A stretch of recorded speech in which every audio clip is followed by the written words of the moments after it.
For 2 months, my husband told me he was drowning. Not in water.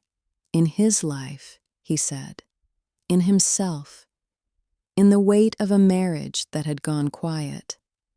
I believed him, because you believe the person you have slept next to for 14 years.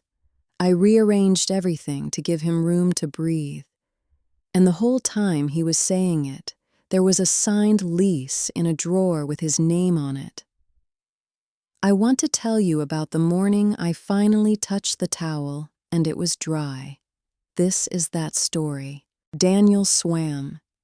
He had done it on and off for as long as I had known him, the way people take a thing up and drop it. A knee that ached. A doctor who said his blood pressure was creeping. When it was going well, he would come home at 7:30 with his hair still wet and that towel over his shoulder, and he would drape it over the banister to dry, and the house would smell faintly of chlorine until lunchtime. I did not mind the smell. It meant he had started the day well. I married him at 30. We were not dramatic people. We had a system, the way couples do after a decade and a half. I did the money and the post and the school-run logistics for other people's children because I ran the front office at St. Anne's, and I was good at knowing where everything was. He managed a builder's merchant out on the ring road, left the house at 8 and was back by 6, and at the weekends he did the garden and the car and the swimming. We were not the couple anyone worried about. We were the couple other people used as the fixed point, the ones who had worked out how to be married without making a project of it. I thought that was the same thing as being safe. That was the part I got wrong, and I have had a year to think about how. It started in February, or that is when I let myself see it. He got quieter in a way that had a shape to it, not tired, not busy, withdrawn on purpose, like a man conserving something. He kept his phone face down, which he had never bothered to do before, and when I noticed, I told myself it was nothing, because noticing felt like an accusation, and I had quietly decided I would rather be wrong than suspicious. Then one night in late February, he turned the television off and sat with his hands in his lap and said he needed to tell me something. He said he was drowning.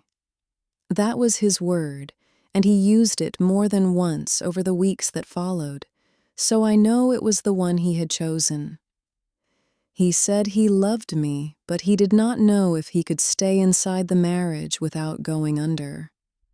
He said he needed space to work out who he was, that the quiet between us was pulling him down, that he woke up most mornings feeling like the water was already at his chin. I remember thinking how much it must have cost him to say it. I remember reaching across the table for his hand. That is the detail I keep. I reached for him, and he let me. So I did what you do when someone you love says they are drowning. I tried to be the thing that helped. I stopped asking where he had been. I gave him the evenings he said he needed. I booked myself in with a counselor, on my own, because he said he was not ready for us to sit in a room together yet, and I sat in that room and worked on my own part of a quiet that I had apparently been half of. I told the counselor I felt like I was failing a test I had not known I was sitting. She asked me what he was doing while I worked so hard on this. I did not have a good answer. I told her he was swimming a lot. He was swimming a lot. That was the thing he leaned on. The pool opened at 6. He started leaving at 10 past, every morning, weekends too, giving himself the exact hour and 20 minutes the swim had always taken, and letting himself back in at 7:30 while I was still making the packed lunches, his key in the door at the same minute it had turned for years. The towel would be gone from the banister when I came down, and back on it, damp, by the time I left for work. It looked exactly like the old ritual, the good version of him, the man who started the day well. I found it almost reassuring. If he was still swimming, he was still himself. I actually thought that. I let a wet towel on a rail stand in for my whole marriage being fine. On a Tuesday in the middle of March, I came downstairs later than usual and put my hand on the towel on my way past. It was dry. Not damp, not drying. Dry the way a towel is when it has been folded and hung and not used. He had left at 6:10. He had come home at 7:30. His hair, when he kissed the top of my head on his way to the shower, had not been wet either, and I only realized that afterwards, standing in the hall with my hand still on the towel. I told myself a dozen sensible things. He had swum and dried off there and folded the towel out of habit. He had used the leisure center towels. He had gone for a walk instead because his knee was bad. Any of those could have been true. I want to be honest about this. I did not want to know. So I built a small, reasonable story out of a dry towel, and I went to work, and I did not touch the towel again for 11 days, because some part of me had understood and did not want the rest of me to catch up. The post came at the usual time on a Thursday. Bills, a charity bag, and a white envelope from a letting agency I had never heard of, addressed to Daniel at our house. I opened it. I opened all the post. That had been my job in this marriage for 14 years, and he knew it. That is the part I still cannot get past. He let the letter come to me. It was a tenancy agreement. A one-bedroom flat furnished on the far side of town. 12 months. His name on the tenant line, in his handwriting, next to a date. I read it standing up, and then I sat down, and then I read it again in case standing up had made me misunderstand it.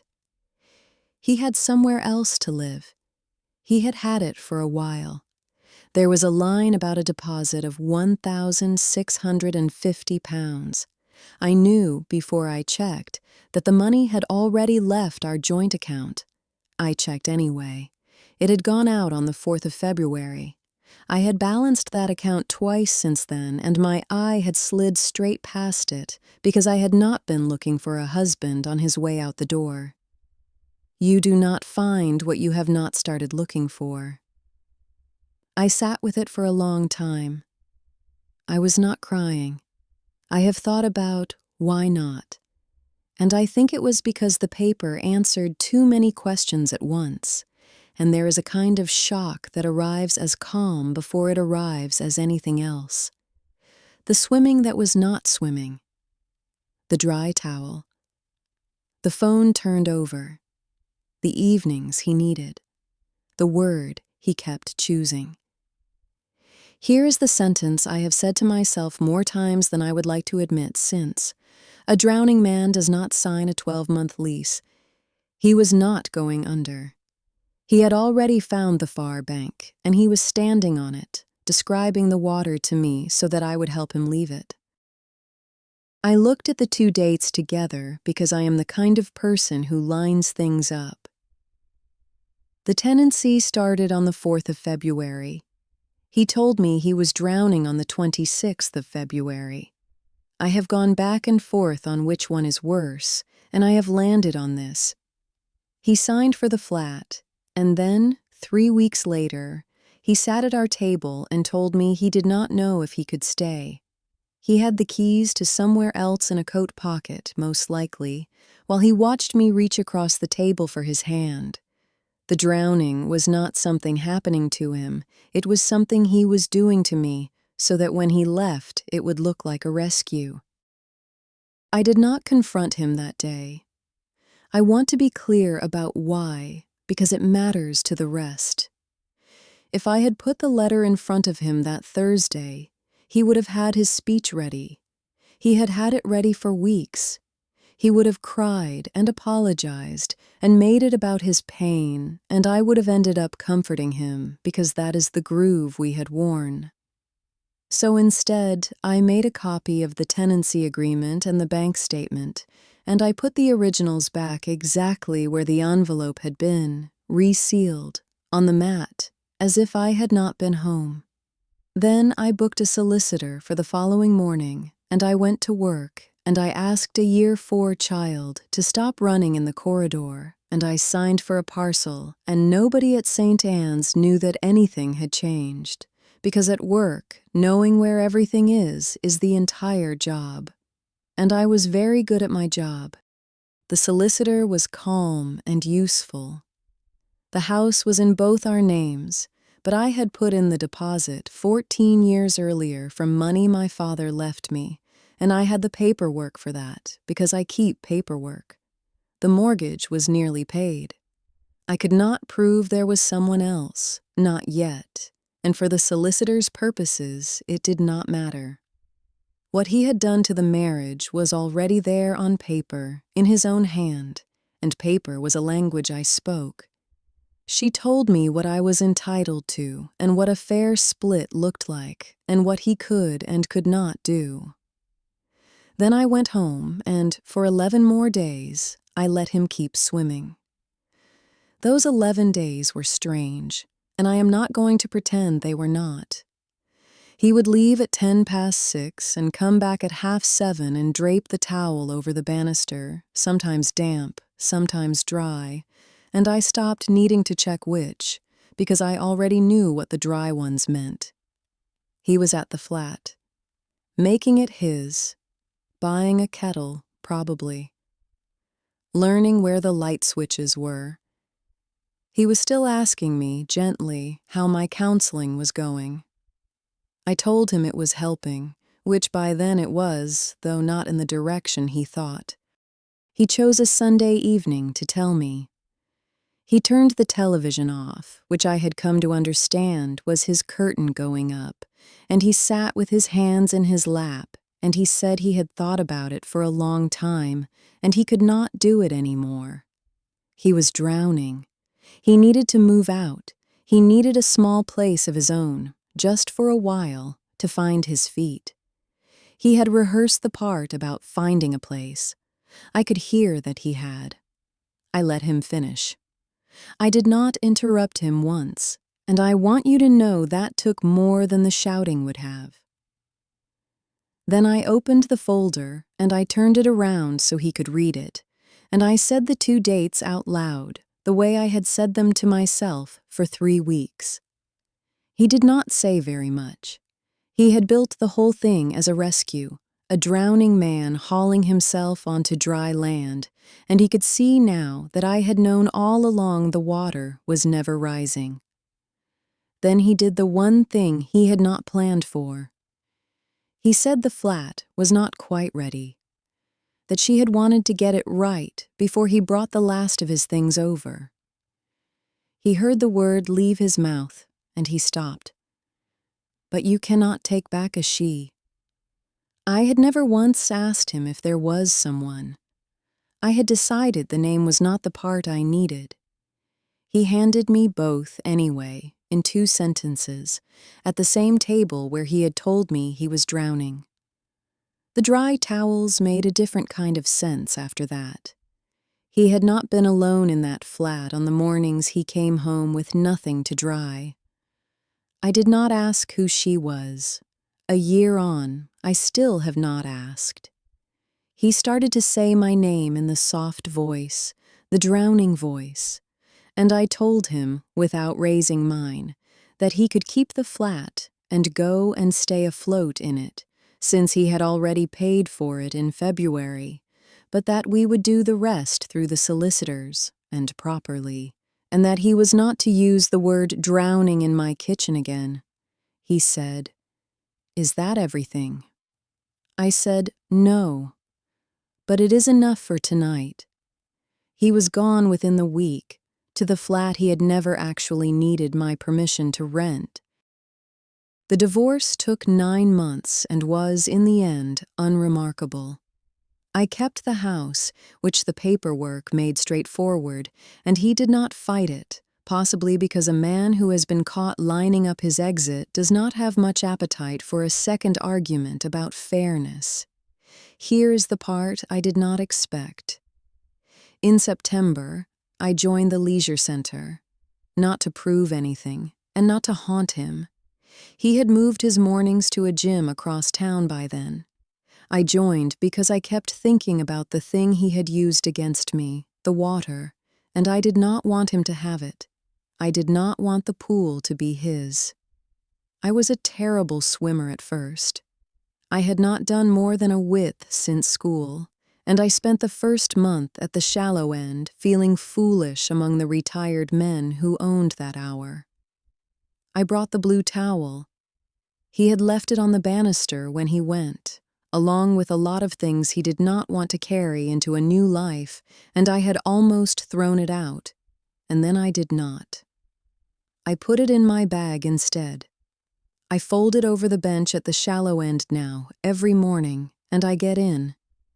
By November, I could do the length without stopping. It is not a metaphor I went looking for, and I am a little embarrassed by how neat it is, so I will just say the plain fact of it.